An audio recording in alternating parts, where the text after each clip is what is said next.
Ang galing ng pagkakalagay ng takip nito, baligtad. Imbis ay nasa ilalim, napunta sa ibabaw. Yung ibabaw, napunta sa ilalim. Paano to ngayon? Kaya kayo, ingat kayo sa mga pinagpapagawa nyo. Lalo na sa mga mabilisan at alam ninyong hindi pa masyadong kilala. Kilalanin nyo muna. Ayan oh, baligtad. Yung takip.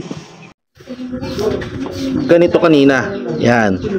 Yung malapad, nasa taas nila ginilagay. Kaya pala, nakalubog. Hindi siya lumitaw.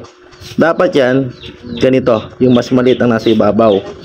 Mauuna yung o-ring bago yung pinakaulo niya. Pansinin nyo yan oh. Unahin nyo muna yung o-ring bago yung maliit na ulo. Ito yung kanina. Ito na yung finished product. Yan, dapat nakalitaw yan. Hindi yan nakalubog. Kanina kasi lumubog hanggang dito sa guhit.